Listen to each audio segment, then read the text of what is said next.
Mga kabisnes naming minamahal, makikisuyo po kami. Naglalambing po kami sa inyo. Kung maaari po sana ay pakisuportahan natin Alminda Cariaga Mix Vlog. Alminda Cariaga Mix Vlog. Right? Alright! Bira! Bira! Hello po mga kabisnes, mga kapapi, welcome back to my YouTube channel. Ito po ang inyong lingkod, Alminda Mix Vlog. Bumabati sa atin ng magandang gabi dito sa Middle East. Magandang umaga dyan sa atin sa Pilipinas.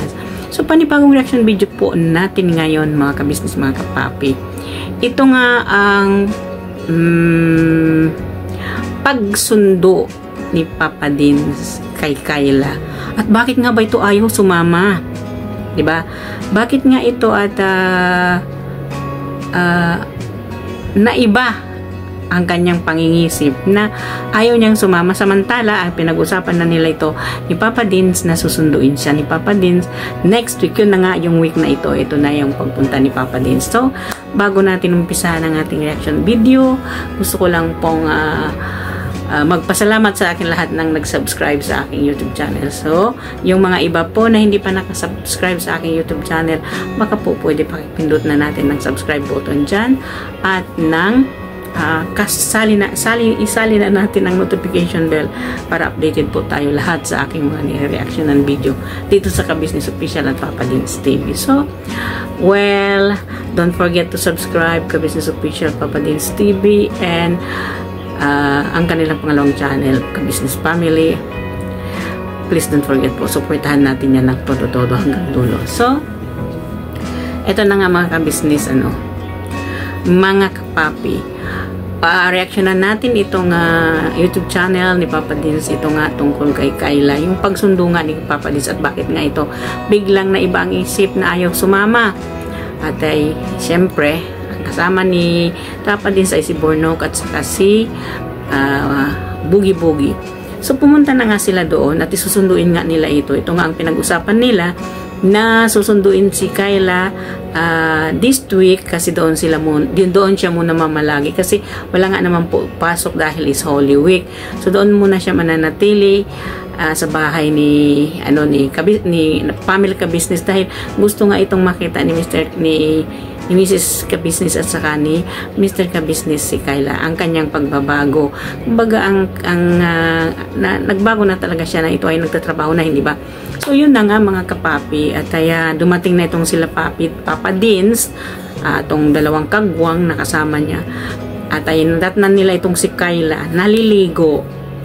So, inantay ito nila Papa Dins na matapos maligo at ito nga ay natapos na. So, nakita natin si Kayla ang blooming, Maganda naman talaga yung mukha ni Kayla. Kahit morena siya, pero maganda siya. Maganda yung shape ng ilong at lagi itong tumatawa.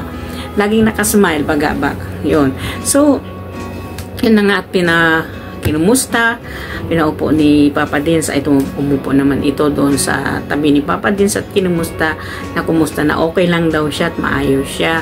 So, ay biniro pa nga ito ni Papa Dins ay pagkatapos maligo, mag-makeup ka agad. Nag-lipstick lang daw siya kasi kaugalian na niya yun ang mag-lipstick. So, ito na nga mga kapapi, mga kabisnes. At sinabi niyo Papa Dins, handa ka na ba? Sasama ka na. Ay itong nagsabi na ayaw na niya sumama. Hindi natin alam kung bakit ayaw niya sumama, Sabi ni Papa Dins sa kanya, ba't ayaw mo sumama? Di ba pinag-usapan na natin ito? Nasasama kapag ako bumalik dito. At ay siya daw ay may inaantay pang sweldo doon sa kanyang sinasahod doon sa pagkakater niya dito nga sa pagtahi. So, sabi ni Papa Dins, sumama ka kasi usapan natin ito at para naman makasama ka dun sa teleserye at makausap mo si Kuya Tony. Si Kuya Tony ay nagsasalita na, sumasagot na. Tuwang-tuwa naman siya na sinabi ni Papa Dins. Then pagkatapos nun, sabi sa kanya ni Papa Dins na sige na, sumama ka na atay para makita mo naman yung anak ni Ate Mengay kasi nandun na nga si Tinay, baby Tinay lagi sa bahay nila Kabisnes, Family Kabisnes. So, ayaw pa rin itong sumama. Next week na lang daw. Sabi pa ni Papa Dins, paano ka sasama next week? May pasok ka na. Sumama ka na ngayon habang wala ka pang pasok. So, ayaw talaga nitong pumasok. Ayaw talaga niyang sumama, I mean, Papa Dins. Dahil nga doon na talagang siguro ay inaantay niya yung sahod niya talaga doon sa kanyang pagkakater. Eh, hindi pa naman siya sasahuran dahil nga it's holiday. So, pinilit nga ito at pinaliwanag din ni Nanay Seni, sumama ka na kasi hanggat wala kang pasok. Next week may pasok ka na. Eh, ayaw pa rin nito. Tapos sabi ni Papa din sa kanya, ano ba yung gusto mo para sumama ka lang? Sabi niya, wala daw. Ganun naman talaga si Kayla. Napaka-humble na babae. Hindi siya yung mapagsamantalang tinutulungan. Kung may tinatanong, lagi siyang wala po. Wala, laging sinasabing wala. Sabi ni Papa din, ano yung gusto para mapasama si Kayla? Ano yung gusto ni Kayla para sumama siya dito kay Papa Dins? Ang sagot naman ni Kayla, wala siyang gusto kasi gusto lang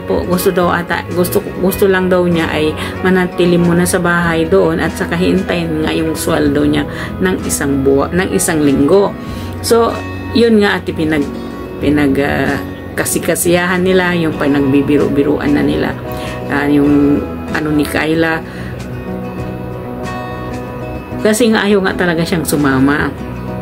So ang ginawa ni Papa Dins ay sige na, sumama ka at para makausap mo naman, makabanding mo sila Tony, marami sila doon, nandoon sila lahat para makabanding mo naman sila at para mag-enjoy ka naman at gusto kang makita ni Mr. Ka-Business dahil nga sa pagbabago mo.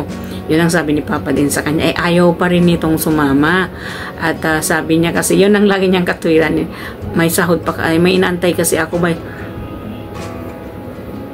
may sasahurin daw siya nga, yun ang inaantay niya. So sabi ni Papa Dins, teka lang, mayroon pala akong sorpresa, may malaking sorpresa doon kaya Ka-Business. And sabi ni Kayla, ano daw yung sorpresa? Sabi niya, malaking sorpresa. Si Kuya Bong ay bumalik na, sabi ni Papa Dins kay Kayla. Ay alaking tuwa nito at ang ganda ba ng ngiti at marinig si Bong. Ay hindi naman natin sinasabi na talagang nagkakaigyan itong dalawa. Kumbaga itong si Kayla, humahanga lang siya sa kabaitan ni Bong. As sa Kayla said na nakita naman natin sa mga latest previous vlog ni Ka-Business na ito na itinanong siya kung bakit gusto niyang si Bong. Dahil ano daw nagustuhan niya kay Bong? Dahil si Bong daw ay marunong makisama, mabait daw at kumbaga hindi madamot mapagbigay. Siguro that time na nandun siya, wala siyang pera. Sorry po. Si Bong itong nagbigay sa kanya ng pera. So, alam naman po natin kahit naman sinong babae ang makikilala ni Bong ay talagang marespeto naman talaga si Bong at hindi siya mapagsamantalang tao at ginagalang niya ito bilang isang kahit ano pa ang isang tao. Di ba? Alam naman natin na mayroon itong depression si Kayla noon, pero ginalang pa rin ito ni Bong na ginalang niya ang isang babae ni Kayla kahit alam ni Bong na ito nag-under siya sa depression at hindi pa nga siya gumagaling on that time nang nagkilala sila ni Kuya Bong. Pero nasabi na talaga ni Kayla na talagang marunong daw talagang makisama, marunong siyang makisakay sa mga tao. Siguro ang ibig niyang sabihin, marunong itong makisama si Kuya Bong, 'di ba? Alam naman na po natin kahit sinong babae itong mamimit ni Kuya Bong ay hindi siya mapagsamantala. Kumbaga marespeto siyang tao kahit ganyan lang siya. Hindi siya mapagsamantala. 'Di ba? So, 'yun na nga at nagulat ito nang sinabihan ni Papa Dins nandun si Kuya Bong. Ang sagot pa naman ni Kayla, talaga nandun na siya. Oo, nandun na siya. So, sasama ka ba o hindi? Ang sagot niya kay Papa Din, sasama siya pero kailangan linggo ng gabi iuwi na siya doon sa kanila kasi may pasok nga siya kinabukasan ng Monday. Sabi naman ni Papa Din, sige, sabi ni Papa Din, sige, ihatid ka namin ng Sunday ng gabi. Yun, pumayag siya, sabi niya, sige, magbibihis na nagbihis ito agad at ang ganda ng ngiti ni Kayla nung narinig niya nandyan na si Kuya Bong. So tingnan po ninyo, kumbaga na-inspired lang talaga si Kayla. Hindi ibig sabihin na-inspired siya na gusto niya o ibig sabihin na yung iba ang nasa isip ng na atin or ibang nasa isip ko. Hindi po. Kasi lahat naman po ng vlog ni Ka-Business na may vlog si Ka-Business kasama si Bong at saka si Kayla, talagang sinasabi ni Kayla at marespeto at marunong makisama itong si Kuya Bong. So yun din siguro ang gustong-gusto ni Kayla dito kay Kuya Bong dahil sa pangungugali niyang ganon. Isa pa si Bong daw ay hindi madamot. Yun ang sinabi ni Kayla.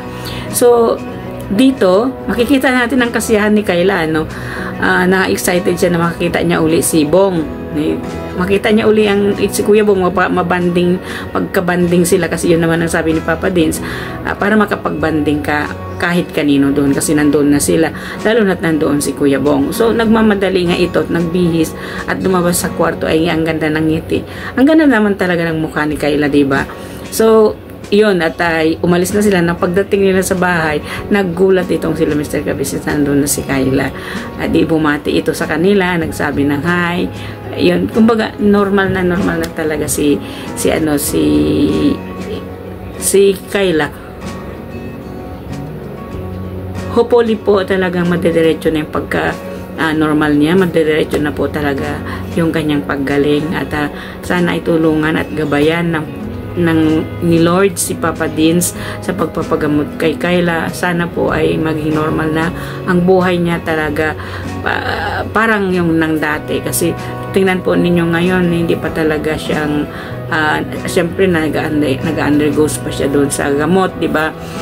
Pinapagamot pa rin talaga siya ni Papa Dins, pero yung niya, yung kumbaga malinaw na, kumbaga unti-unti na lumilinaw yung pangingisip ni Kayla dito kasi natatandaan na niya kung ano yung dapat gawin, natatandaan niya na kung ano yung hindi dapat gawin. Kumbaga unti-unti nang nabubura, unti-unti nang natatanggal ang depression ni Kayla dahil nga doon sa mga lalaki nagmahal sa kanya, minahal niya na hindi naging totoo sa kanya. Hindi ba? So nakita naman po natin ang kasiyahan ni Kayla nang dumating siya sa bahay ng Family Ka-Business. At thank you kay Papa Dins, magaling na po si Kayla. At Kuya Bong, ang ganda ng mukha ni Kayla ngayon. Tingnan mo siya, 'di ba? Ang ganda ng ilong niya, 'di ba? Yun lang nga, sobra lang talaga. Medyo tumaba lang siya ng kaunti.